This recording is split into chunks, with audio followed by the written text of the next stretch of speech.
All right, so now we are going to create one of our jelly print cards with texture paste. And basically the method for all three of these is very, very similar. We're going to put the texture paste onto our jelly print, and in this one here with the glitter, we're going to pour the glitter on while it's wet. For these two here, you're going to let the gel paste completely dry. This one we don't do anything with it afterwards. This one is we've got some foundry wax on it that we rubbed on, or that I rubbed on it and then used a heat gun to bring it out. I'm actually going to do this one here with the glitter for this demo. In the card where we're going to do the bird, I'm going to show you exactly how to use the foundry wax. So we're going to get that, that's going to be covered in one of the future cards. So for this one, we're going to do the one with the glitter. So let's get our pieces ready. I like to tape my pieces down to do this. And the reason is, let me just get them down first and I'll show you exactly why.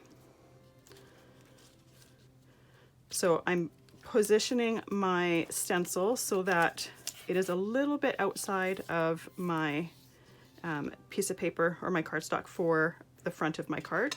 Now the reason I like to tape these down is when I'm lifting off the stencil after I've got the gel paste down, if I accidentally drop it, it's going to drop in exactly the same place no matter how many times I do it, and I'm not going to ruin anything.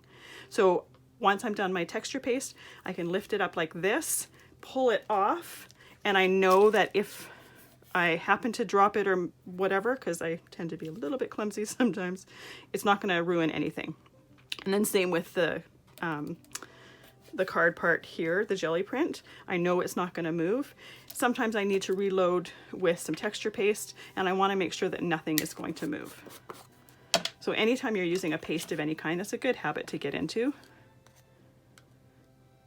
So I'm going to start from the top. And like I said, I've got my stencil just a little bit outside, so some of it is going onto my surface. That's fine. It can clean up super, super easy. And then you'll notice I'm also scraping it so I see the stencil. You want, when you're using texture paste, you want enough so that you see the print. You don't want so much on your stencil or on your card that you can't see the image from the stencil through there. Otherwise you're using far too much. There we go. And then I like to go one time over it so that I've got a nice smooth surface. Put the excess back in the container and close it. Now lift this up and pull it off of here. This needs to be cleaned up super quick. You don't want to have your texture paste starting to dry on there. And then I'm lifting this up, taking the tape off of here.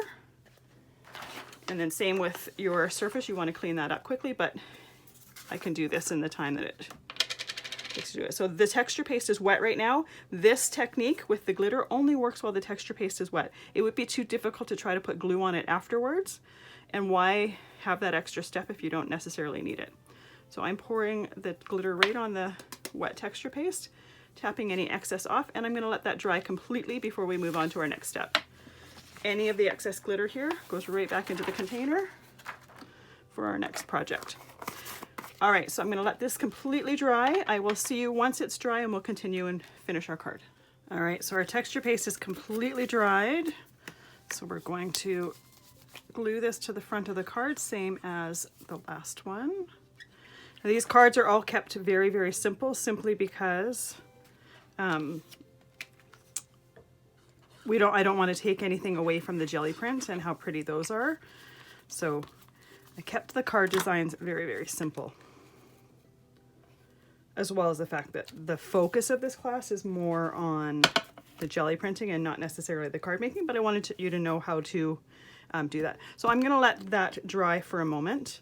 And just like the last one, I'm going to create a mat so that this sentiment sticks out a little bit more, is a little bit more prominent on the card. Actually, do it this side. This piece of paper was already folded for a card and I cut it, so this has a fold on it, which is why I switched it.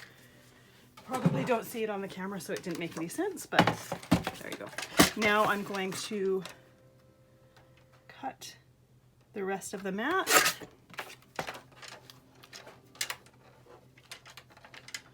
Hardest part is getting that little piece out from under that little protector thing there. And then put our foam pop dots on the back of it.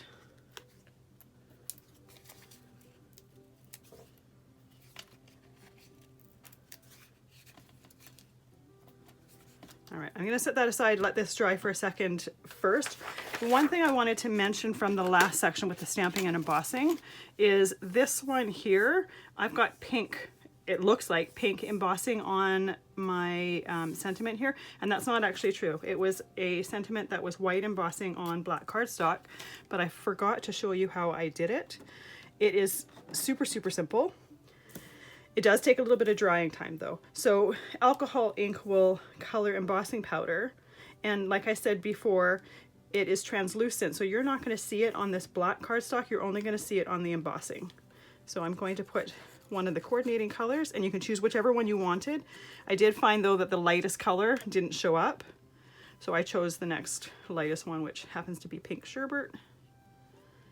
And you're going to put as much or as little as you're wanting on there. And then you're going to let it dry. So definitely put it on a scrap piece of paper and then set it aside to dry. Once it's completely dry, you can put it on the mat, you can put it on the 3D foam pop dots and on your card. But this is a way to customize your embossing to match your card. It wouldn't work on one of the sentiments that is on white paper, because you would see it on the white paper, unless you want that white paper coordinating as well, unless you want that one of the colors. But just so you know that that is an option as well in order to get your colors matching. All right, so this should be dry enough. I can see it lifting up, so it's not quite dry, but it's good enough for right now. So I'm just going to put my sentiment wherever I want it to be. I don't want to cover the flowers, so I'm just putting it in the bottom left corner there.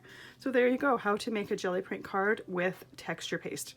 So next card we're going to make is going to be using die cuts over the jelly print. We'll see you there.